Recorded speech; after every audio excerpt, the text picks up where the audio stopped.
말씀을 듣는 시간입니다. 하나님의 음성을 듣고 하나님의 뜻이 무엇인가를 깨닫는 시간입니다. 우리가 예배 시간에는 좀 집중해 주시고, 혹 뒤에서 스마트폰 켜신 분들은 다 꺼세요. 그리고 문자 메시지 이런 거 보내지 마세요. 카톡 하지 마세요. 예배에 집중하세요. 왜냐하면 이 예배 시간에 복을 받지 못하면, 말씀을 듣지 못하면 인생 어디에 가서도 복 받을 장소가 없어요. 잘 될 수 있는 길이 없어요. 이 예배 시간에 하늘과 땅이 연결되는 가장 귀한 시간이에요.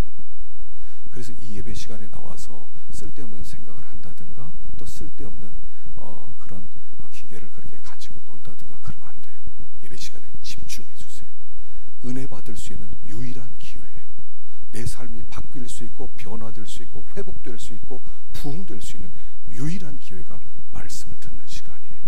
그래서 말씀을 들을 때 좀 집중해 주세요. 떠들지 마시고요, 소곤대지 마시고요. 하여간 주님을 바라볼 때 여기 놀라운 회복의 역사가 일어날 줄로 믿습니다. 오늘 여기 본문에 보면 잘 아시는 대로 이스라엘 백성이 애굽에서 나와서 홍해가 갈라지는 그 사건이 기록된 본문입니다. 그러나 그런 역사를 보기 전에 굉장히 큰 위기를 만나게 됩니다. 그들이 애굽에서 나왔을 때 나오자마자 구름 기둥과 불 기둥으로 이스라엘 백성을 인도하시는 하나님이셨어요. 근데 하나님이 어디로 인도하냐면, 앞에는 홍해가 있고 뒤에는 애굽 군대가 있고 옆에는 산이 있는 그런 아주 진퇴양난의 골짜기 가운데로 인도하십니다. 완전히 아무도 구해줄 수 없는, 도망칠 수도 없는 그런 절벽 가운데로 그들을 인도하셨다는 것입니다. 분명히 하나님이 인도하셨는데 그 인도가 위기의 골짜기였단 말입니다. 막다른 골목이었단 말입니다.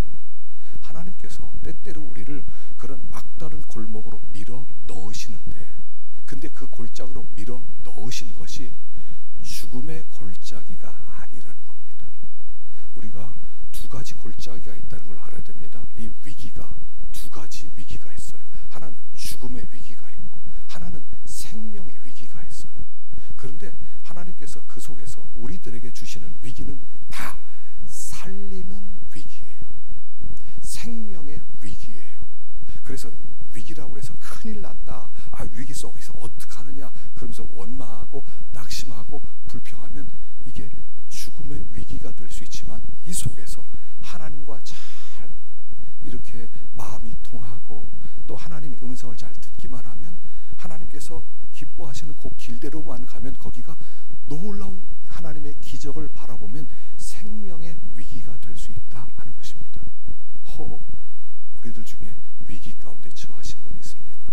어려움 가운데 처하신 분이 있습니까? 괜찮아요. 위기가 중요한 게 아니에요. 위기 속에서 하나님이 함께 하시는 것이 더 중요하단 말입니다. 하나님이 함께 하기만 하면 어떤 위기도 괜찮아요. 어떤 위기 속에서라도 하나님 우리를 살리실 뿐 아니라 그 위기가 축복의 기회가 될 수 있다는 것을 가르쳐 주는 것이 본문입니다. 자, 오늘 본문 8절과 9절을 한번 읽어보도록 하겠습니다. 8절과 9절 시작. 여호와께서 애굽 왕 바로의 마음을 완악하게 하셨으므로 그가 이스라엘 자손이 담대히 나갔습니다. 애굽 병거들과 그 마병과 그 군대가 그들의 뒤를 따라 바알스본 맞은편 비하이롯 곁 해변 그들의 장막친데 미치니라. 자, 하나님이 우리를 위기로 보내시는데 왜 때때로 위기를 주시냐는 거예요. 인생을 살다 보면 위기를 반드시 겪게 돼 있거든요. 그런데 그 위기가 이렇게 일생이 한두 번 있는 게 아니라 어떤 때는 자주 있다는 사실이에요. 하나님이 우리에게 왜 이런 어려움을 주느냐는 거죠. 그것은 사람은 하나님을 너무 쉽게 잊어버려요. 하나님의 백성들이 하나님이 나와 함께하고 내가 하나님의 백성이라는 것을 너무너무 자주 잊어버리기 때문에 우리 하나님께서 끊임없이 하나님의 전능하심, 하나님의 사랑, 하나님의 능력을 가르쳐 주셔야만 해요. 그게 위기예요. 위기 자체가 목적이 아니라 위기 속에서 함께 하시는 하나님, 위기 속에서 나를 붙들고 계신 하나님, 위기 속에서 하나님의 능력이 얼마나 큰가를 가르치시기 위해서 우리에게 위기를 보내신단 말이에요. 얼만큼 우리가 쉽게 하나님을 잊어버리느냐 하면 여기 마가복음에 보면 6장 52절을 한번 보겠습니다. 시작. 이는 그들이 그 떡 떼시던 일을 깨닫지 못하고 도리어 그 마음이 둔하여졌음이로라.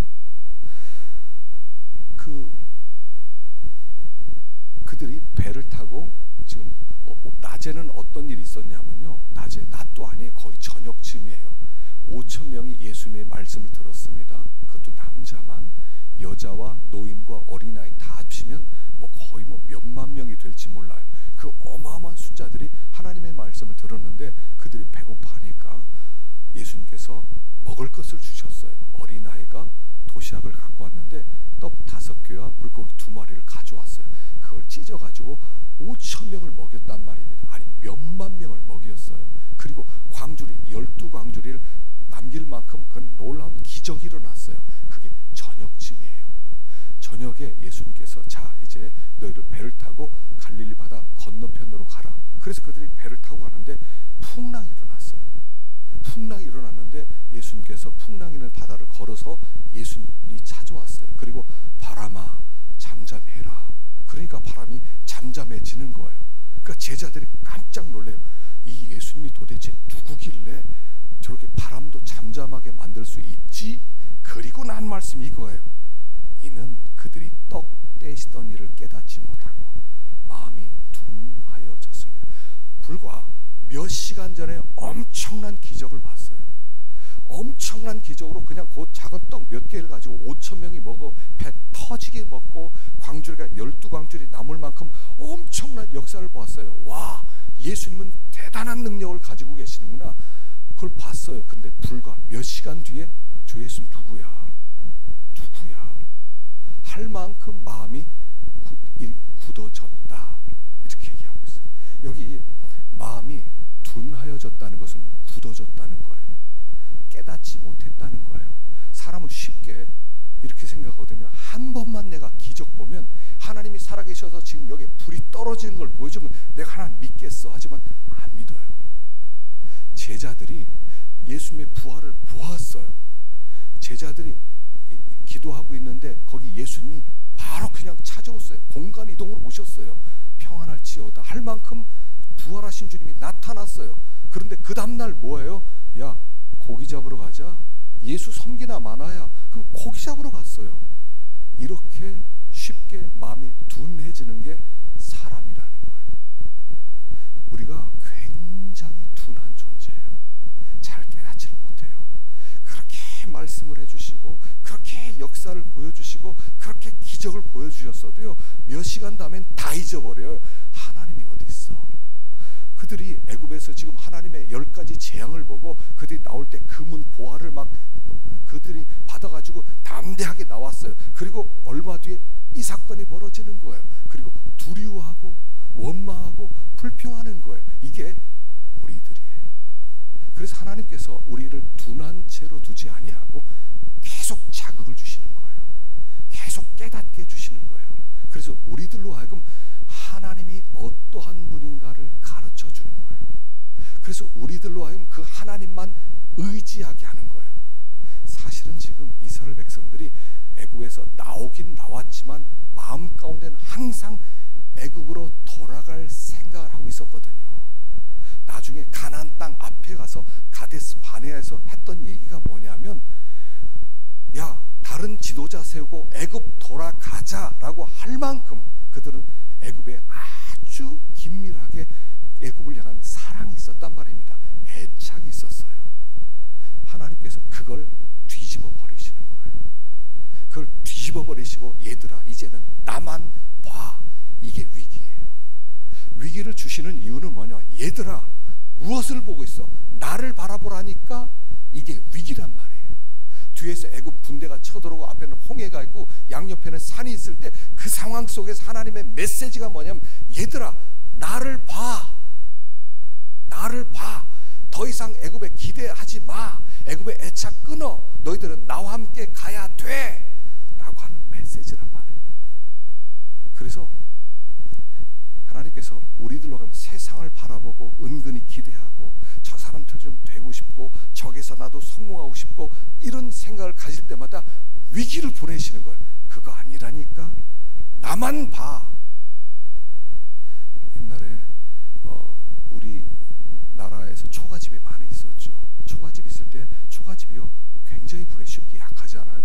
앞에서 뭐 마당에서 불을 피다 불티가 하나 튀면요 초가집 다 타버려요. 그래서 초가집 앞에서 불도 잘 못 피웠어요. 그런데 불이 붙어버리면 제일 큰 문제가 뭐냐면 집안의 재산이 재산 목록 1호가 소래. 소잖아요. 옛날에 소가 농사 다 짓고 하니까. 근데 그 소부터 피신을 시켜야 되는데 이 소가요 안 나온대요. 불이 일어나도요 외양간에서 가자고 해도요 이게 딱 버티고 안 간대요. 황소가 버티면요 이거 사람이 어떻게 못하잖아요. 그러면 황소를 끌어내는 방법이 하나 있대요. 뭐냐면 여물통을 뒤집어버린대요. 소가 보는데 여물통을 가지고 앞에 뒤집어버린대요. 그럼 이 소가 껌뻑껌뻑 보고 있다가 에이 가자 그거 나온다는 거예요. 지금 바로 이 사건이에요. 너희들 애굽에 아직 애착이 있지? 애굽이 그렇게 좋아? 애굽에 가서 그렇게 잘 살고 싶어? 애굽 가면 너희가 행복해질 것 같다? 그거 아니야 하면서 위기를 주는 거예요. 그래서 그들로 하여금 애굽이 나를 살리는 게 아니구나, 하나님이 나를 살리는구나, 그리고 주님을 바라보게 하는 것이 우리에게 주어진 위기라는 거예요. 그래서 마지막 때는요 우리의 마음이 자꾸 굳어져요. 자꾸 강팍해져요. 하나님의 말씀에 대한 절대성을 잊어버려요. 신앙이란 뭐냐면요 하나님의 말씀이 상대화됐다가 그 말씀 순종해도 돼, 뭐 안 되면 할 수 없고 이러다가 하나님 말씀 밖에 없습니다. 하나님의 말씀이 나의 인생의 전부입니다. 그 말씀 그대로 순종하겠습니다. 이렇게 만들어지는 것이 신앙생활이에요. 말씀에 대한 절대성이 사라졌어요. 절대성. 그래서 이 시대에 자꾸 말씀의 절대성을 붙들어야 됩니다. 하나님의 말씀은 절대적이다. 지난주에 열왕기서에서 이런 말씀이 있었죠. 여로보암 이야기가 있었어요. 여로보암이 베델에서 이렇게 그 금송아지 앞에서 분향을 하고 있었어요. 그때 하나님의 젊은 선지자가 와서 하나님의 심판을 선고합니다. 그러니까 이 여로보암이 화가 나서 저 선지자를 잡아라 하고 손을 이렇게 뻗었는데 그 손이 그냥 굳어버렸어요. 돌이 돼버렸어요. 그러니까 무서우니까 선지자에게 나 기도해서 손 좀 풀어달라고. 그러니까 젊은 선지자가 기도하니까 손이 풀어졌어요. 그러니까 여로보암이 저 젊은 선지자가 보통이 아니잖아요. 그러니까 자기 집에 데려가서 왕궁에서 좋은 걸 대접하겠다고 그러니까 이 선지자가 얘기를 해요. 하나님이 거기 가서 물 얻어먹지 말고 그 땅에서 떡도 얻어먹지 말고 아무것도 먹지 말고 그대로 금식하고 돌아와라. 내가 그렇기 때문에 당신 집에서 못 먹습니다 하고 나왔어요. 근데 한참 가는데 거기에 거짓 선지자가 하나 있었어요. 그 이야기를 듣고 달려가서 하나님이 나에게 새로 나타나셔서 천사가 당신 잘 대접하라고 그랬다, 떡과 물을 먹이라고 그랬다, 가자. 그러니까 이 젊은 선지자가 분별하지 못하고 그래요? 하고 따라가서 거기서 떡과 물을 먹어요. 그때 하나님이 늙은 선지자가 임해서 젊은 선지자에게 메시지가 주어져요. 너 떡 먹지 말고 물 마시지 말라고 그랬는데 왜 거기서 먹었어? 넌 가면서 죽을 거야. 그리고 가다가 사자에 물려 죽어요. 생각해 보세요. 무슨 엄청난 죄 졌어요? 대단한 죄 졌어요? 사람을 죽였어요? 아니요. 하나님이 거기서 떡 먹지 말고 물 마시지 마, 요 명령 어겨서 거기서 사자에 의해서 죽임을 당해요. 이게 하나님의 말씀이라는 거예요. 근데 그것은 여로보암에게 주어진 경고였던 거예요. 여로보암 봐라, 내 선지자라도 떡과 물 먹지 말라는 거 먹은 거 이거 죽는 거야. 내 말씀은 절대적이야. 너 망해. 그 망하는 거야. 근데 여로보암이 뭐라고 그래요? 그는 여전히 악에서 떠나지 아니하였더라. 이게 인생이란 말이에요. 우리는 하나님이 이 위기를 주지 않으면, 위기 속에서 깨우쳐 주지 않으면 우리는 스스로 마음이 강팍해지고 굳어져서 망하는 길로 갈 수밖에 없기 때문에, 우리는 애굽을 향해서 갈 수밖에 없기 때문에 하나님이 그 길을 위기로 막아버리는 거예요.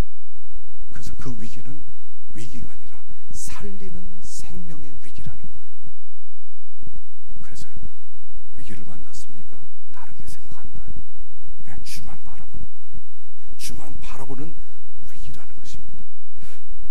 이 위기 속에서 모세 반응이 백성들의 반응과 전혀 달라요. 자, 11절부터 13절까지를 읽어보겠습니다. 11절부터 13절까지 읽어보겠습니다. 시작. 그들이 또 모세에게 이르되 애굽에 매장지가 없어서 당신이 우리를 이끌어내어 이 광야에서 죽게 하느냐? 어찌하여 당신이 우리를 애굽에서 이끌어내어 우리에게 이같이 하느냐? 우리가 애굽에서 당신에게 이른 말이 이것이 아니냐? 이르기를 우리를 내버려 두라. 우리가 애굽 사람을 섬길 것이라 하지 아니하더냐? 애굽 사람을 섬기는 것이 광야에서 죽는 것보다 낫겠노라. 모세가 백성에게 이르되 너희는 두려워하지 말고 가만히 서서 여호와께서 오늘 너희를 위하여 행하시는 구원을 보라. 너희가 오늘 본 애굽 사람을 영원히 다시 보지 아니하리라. 백성들은 애굽의 군대를 보고 앞에 홍해를 보면서 막 원망하고 불평하면서 모세에게 왜 우리를 여기까지 이끌어내서 여기를 매장지로 삼느냐? 우리가 옛날에 말하지 않았느냐? 그냥 애굽에 살 때 내버려 두라고 하지 않았느냐? 근데 왜 우리를 이렇게 이끌어내서 이렇게 위험하게 만드느냐? 막 두려워하는데 모세는 반응이 전혀 달라요. 너희는 두려워하지 말고 가만히 서서 오늘날 하나님이 너희를 위하여 행하시는 구원을 보라. 반응이 달라요. 여러분, 상황이 똑같은데 믿음이 있느냐 없느냐에 따라 반응이 달라지는 거예요. 반응을 보면 그 사람의 믿음이 있는지 없는지가 나오는 거예요.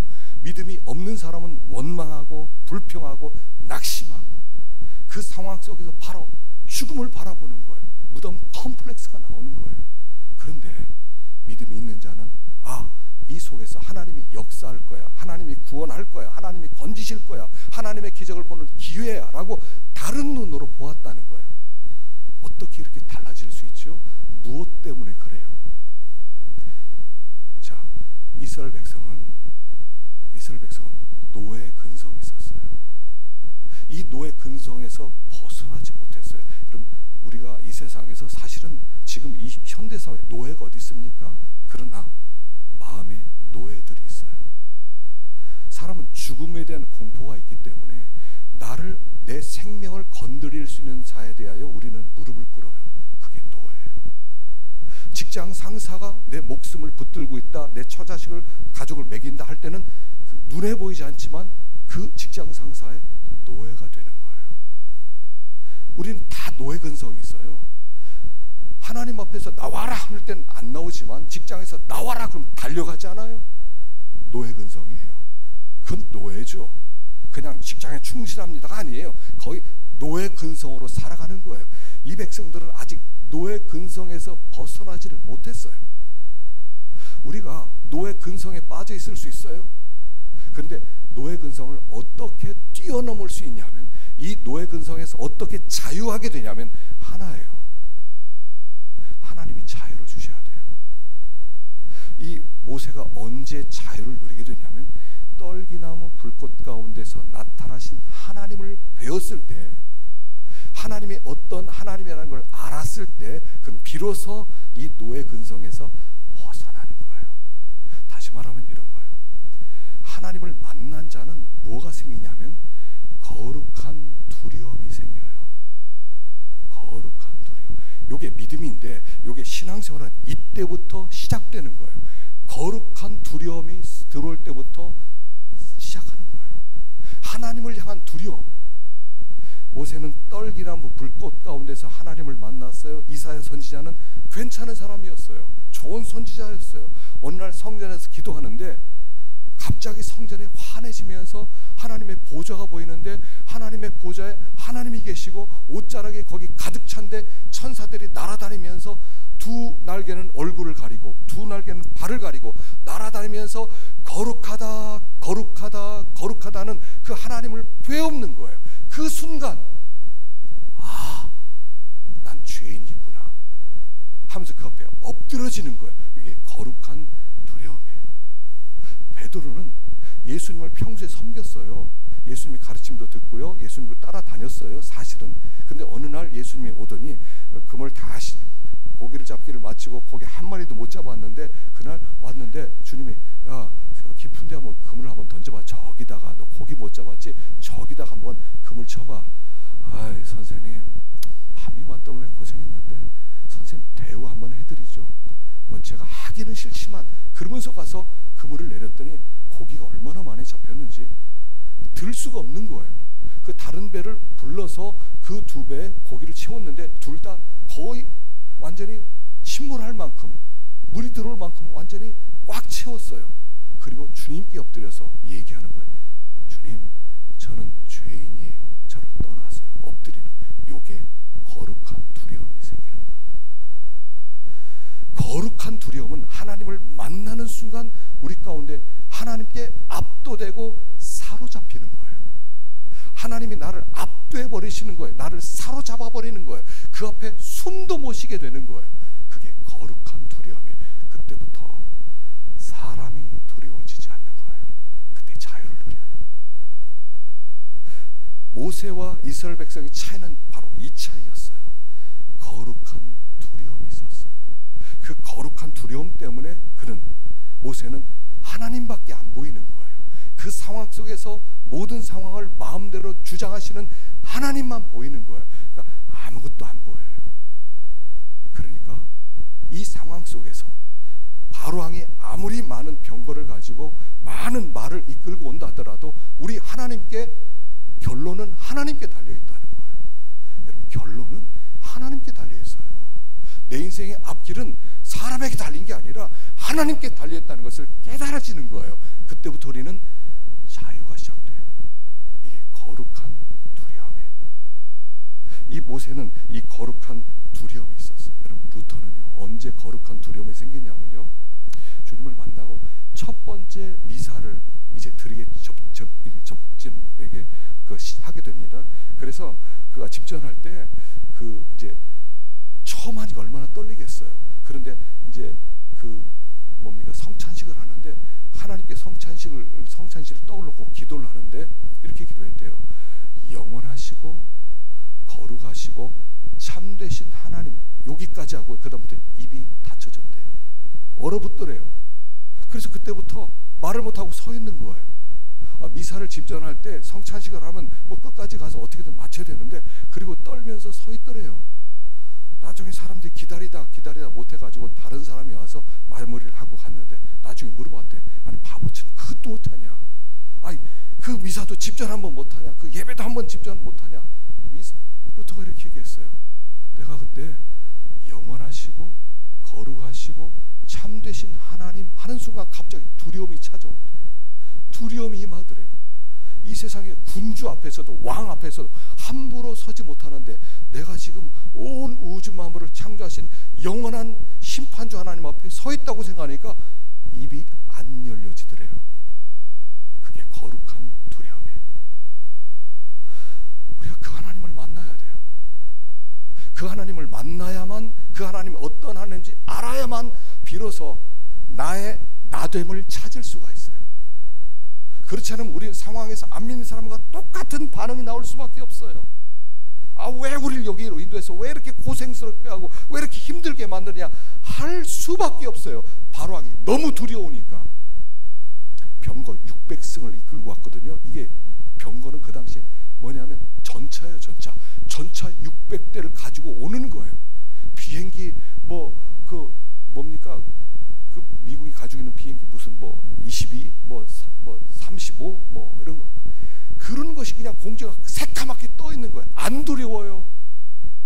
그런데 그 속에서 하나님을 보는 거룩한 두려움이 있는 자만 이 상황 속에서 하나님의 구원을 보라라고 말하게 되는 거예요.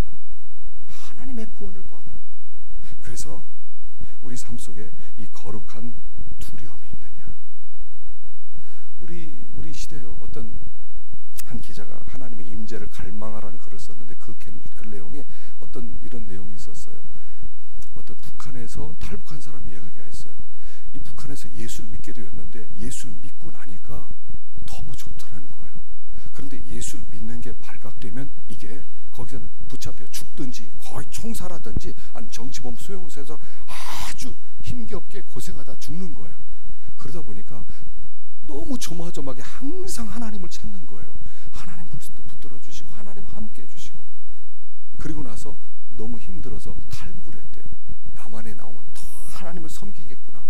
왔더니요, 하나님 이 남한에서 와서 제일 어려운 게 뭐였냐면 하나님의 임재를 체험하기가 어려웠대요. 그런 사람이 없더래요. 하나님을 사랑하는 사람이 없고 하나님을 갈망하는 사람이 없더래요. 너무 힘들더래요. 북한에서는 그나마 계속 그냥 순간순간 그냥 찬송도 못 부르고 그냥 그 가사만 이렇게 읽어가면서 하나님의 임재를 그 속에서 체험했는데, 여기 오니까 하나님의 임재를 체험하기가 너무 어려운 한국 교회더라는 거예요. 여러분 어떠십니까? 하나님 앞에 나올 때마다 하나님의 임재를 체험하세요? 거룩한 두려움이 생기세요? 영원한 하나님, 절대적인 하나님, 나의 생사화복을 홀로 주장하시는 하나님, 말씀 하나에 대해서 하나님을 심판하시는 하나님, 하나님 우리를 품으시고 우리를 붙드시는 하나님, 그 하나님을 체험하느냐는 거예요. 이 위기 속에서 여기 모세는 그 하나님과 함께 교통하는 삶이 있었다는 거예요. 자, 그러면 이 위기를 어떻게 극복해 나갈 것입니까? 13절 시작. 모세가 백성에게 이르되 너희는 두려워하지 말고 가만히 서서 여호와께서 오늘 너희를 위하여 행하시는 구원을 보라. 너희가 오늘 본 애굽 사람을 영원히 다시 보지 아니하리라. 여호와께서 너희를 위하여 싸우시리니 너희는 가만히 있을지어다. 너희는 두려워하지 말고 가만히 서서, 가만히 서서. 이 가만히 서다는 것이 보케이트라고 하는 단어인데, 라틴어인데, 이 보케이트라는 라틴어가 어떤 뜻이냐면 거기서 나온 게 베케이션이에요. 그러니까 가만히 서 있으라는 것은 넌 휴가를 보내, 휴가를 즐겨, 이런 뜻이라는 거예요. 이 위기 속에서 어떻게 휴가를 즐겨요? 그 위기 속에서 어려움이 있는데 어떻게 마음 편안할 수 있어요? 근데 주님이 가만히 있어, be still, 이렇게 얘기하는 거죠. 여러분 여기서 가만히 있으라고, 두려워하지 말고 가만히 있으라는 것은 영혼의 평안함을 가지라는 거예요. 마음이 요동하지 말라는 거예요. 이 마음에 요동하지, 이 위기 속에서 어떻게 마음이 요동하지 않을 수 있어요? 이 상황과 가장 유사했던 개인적 상황이 저는 다니엘의 상황이었다고 생각해요. 다니엘이 애굽의 모든 바벨론의 모든 관원들이 저 바벨론을 바벨론의 총리로 있는, 최고의 총리로 있는 다니엘을 매장시키자, 그리고 나서 계략을 세우죠. 그랬을 때 그 전략을 알고도 그는 집에 가서 늘 하던 대로 동쪽 창문을 열고 하나님께 여전히 감사하며 기도했더라. 바로 이 상황이에요. 그는 요동하지 않았다는 거예요. 요동하지 않고 그가 그 속에서 하나님께 부르짖을 수 있었다는 거예요. 자, 우리가 위기에 처하면 아무것도 하지 말고 가만히 놀아라, 이렇게 말하지 않았어요? 가만히 서서 be still, 가만히 서서 그러나 부르짖어라. 그래서 15절에 가서 보면 네가 어찌하여 부르짖기만 하느냐 하고 예수님께서 모세에게 얘기해요. 모세가 가만히 있었지만 그러나 하나님을 바라보았어요. 부르짖는다는 것은 소리 질렀다는 뜻이 아니에요. 우리가 부르짖는다 그러면 소리 지른다고 하는 의미로 보이지만 그 의미는 내적인 의미예요. 그의 마음이 하나님을 향한 갈망이 너무 커서, 하나님을 바라보는 갈망이 너무 커서 마치 부르짖는 것 같았다는 거예요. 주님만 바라보았다는 거예요. 이 위기 속에서 이렇게 생각하는 거예요. 이 위기의 결론은 하나님이 가지고 계시다는 거예요. 여러분, 위기의 결론은 하나님이 가지고 있는 거예요. 내가 어떤 행동에 따라 달라지는 게 아니에요. 하나님이 결론을 가지고 있는 거예요. 여러분, 하나님이 우리에게, 물론 우리가 뭐 잘못해서 어려움도 오고 회개도 하고 그러지만 우리 하나님께서 결론적으로 하나님께서는 결론을 하나님이 쥐고 계셔요. 내가 뭐 잘하면 하나님이 잘해주시고 못하면 하나님 못해주시고 이렇지 않아요. 하나님은 결론을 이미 가지고 계셔요. 그 결론을 가지고 계신 하나님을 바라본다는 뜻이에요. 가만히 서 있다는 것은 가만히 서서 하나님을 바라보았다는 거예요. 이제 위기에 처하면요, 위기에 처하면 사람들이 어떤 일을 하다가 실수를 합니다. 대개 언제 문제가 생기냐면요, 상황을 대처하다가 거의 모든 문제가 커져요. 상황을 대처하는 방법이 우리는 하나만 하면 제일 작아져요. 불이 났어요. 불이 나면 내가 어떤 것을 잘못하면 이게 더 터져버려요. 그러나 이 불을 끄는 것은 하나예요. 가만히 서 있는 거예요. 불이 탔는데 내가 뭔가 물도 끼얹어야 될 거, 모래도 끼얹어야 될 것 같아. 근데 그게 어떤 때는 더 큰 불을 만들 수 있어요. 그때는 가만히 있으라는 얘기예요. 그리고 주님을 바라보라는 거예요. 주님을 바라보라는 거예요. 그리고 주님을 바라보는 순간 주님이 나를 붙들고 있는 것이 보이면 문제는 해결되는 거예요. 그래서 이게 어려운 얘기예요. 사실은 위기에 닥쳐있는데 어떻게 가만히 있어요? 안절부절하고 사람에게 전화하고 막 원망하고 불평하게 되지 어떻게 가만히 있을 수 있어요? 찬송가에도요, 그 찬송가 있지 않습니까? 저 마귀는 우리를 삼키려고 입 벌리고 달려와도 주 예수는 우리의 대장되니 끝내 싸워서 이기리라. 내 영혼 평안해. 내 영혼 평안해.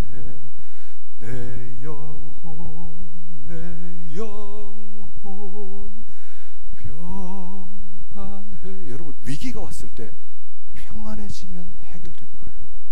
이게 비스틸. 마귀는 입 벌리고 달려와요. 뒤에서 바로왕이 입 벌리고 달려온단 말입니다. 너를 삼켜버리겠어. 그러나 우리의 결론, 이스라엘 백성의 결론은 하나님 손에 있는 거예요. 바로왕이 단 한 명도 해치지 못했어요. 결론은 저 바로왕이 우리의 인생을 붙잡고 있는 게 아니란 말입니다. 저 세상에 있는 어떤 사장이 내 인생을 붙들고 있는 게 아니란 말입니다. 이 세상의 흐름이, 이 세상의 추세가 내 인생을 좌우하는 게 아니란 말입니다. 내 인생은 하나님이 쥐고 있다는 거예요. 그를 바라보는 거예요. 그게 부르짖는 거예요. 그냥 주님이 보여야 돼요. 우리 앞에 계신 예수 그리스도, 대장 되신 예수 그리스도, 그분이 보이면 문제는 끝나는 거예요. 문제는 그가 안 보이는 거예요. 바로왕만 보여요. 바로왕의 무서운 얼굴만 보여요. 바로왕의 병거만 보여요.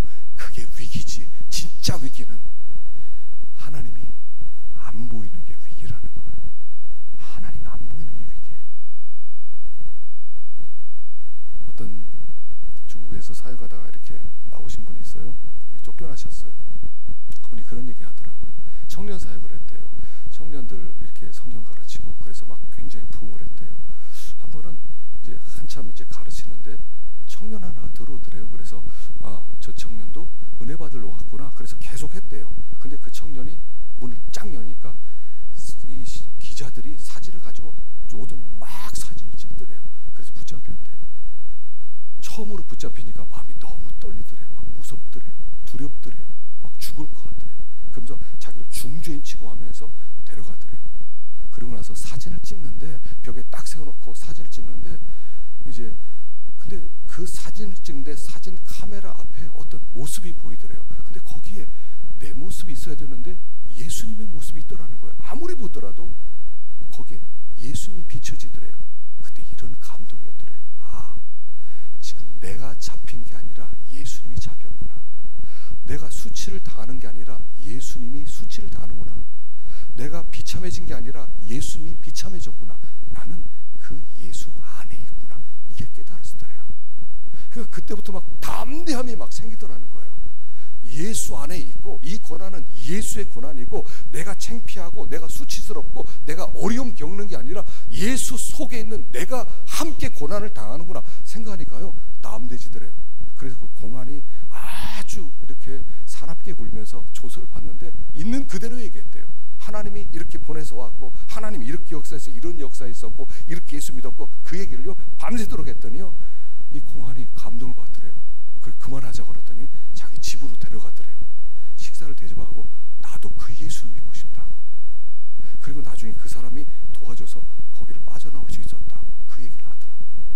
보세요, 우리가 지금 어디 있어요? 예수 안에 있는 거예요. 이스라엘 백성이 지금 어디 있어요? 애굽에 사는 이스라엘 백성을 하나님이 내버려 둔 거예요? 아니요. 하나님께서 구름 기둥과 불 기둥으로 그들을 다 품고 계시는 거예요. 주 안에 있는 나에게. 어디 있다고요? 우리가 주 안에 있는 나에게 딴 근심이 있으랴. 딴 근심이 있겠어요? 주 안에 있는 나란 말이에요. 모세는 욕을 봤어요. 욕을 봤어요. 예수 안에 있는 나로 보느냐, 예수 밖에 있는 나로 보느냐, 이게 달라진단 말입니다. 여러분 어디 서 계셔요 지금? 예수님이 나를 품고 있다고 예수 안에 있는 나를 봅니까? 예수 밖에 있는 나를 봅니까? 결론은 예수 그리스도고요. 예수님을 바라보는 거예요. 주님을 바라보는 게 우리의 결론이 이거예요. 이 위기 속에서 주님을 바라보는 거예요. 원수는 매일같이 달려들 거예요. 그러나 예수 안에 있으면 털끝 하나 건드리지 못할 거예요. 우리가 하나님의 생명싹에 앉아있기 때문에, 쌓여있기 때문에 아무도 우리를 건드릴 자가 없다는 거예요. 너희를 내 손에서 빼앗을 자가 없으리라. 이게 우리의 현실이란 말이에요. 이게 그냥 공상이 아니라 그냥 뭐 그럴 것이다가 아니라 우리의 현실은 내가 홀로 있는 게 아니라 주님이 나를 붙들고 계시고 예수 안에 있는 나라는 거예요. 여기 재밌어요. 백성들이 이렇게 원망하고 이렇게 두려워하고 이렇게 불안하고 막 했다 됐어요. 근데 하나님이 이들을 구원했어요? 안 했어요? 구원했어요. 구원했어요. 두려워했음에도 하나님 그들을 구원했어요. 그게 무슨 뜻이겠어요?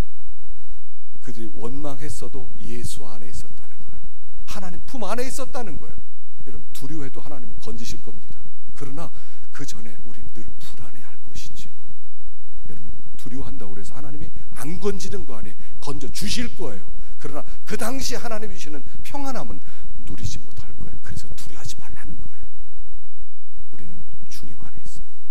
실수도 할 수 있고요, 넘어질 수도 있고요, 두려워할 수도 있고요, 불안해할 수도 있고요, 낙심할 수도 있어요. 그럼에도 우리는 여전히 주 안에 있어요. 그리고 주님을 바라볼 때 위기가 생명의 위기가 되는 거예요. 여기서 건짐을 받을 뿐 아니라 애굽 사람들이 다 죽는 하나님의 놀라운 기적도 보게 되는 거예요. 그 힘으로 애굽 광야 생활을 하게 되는 거예요.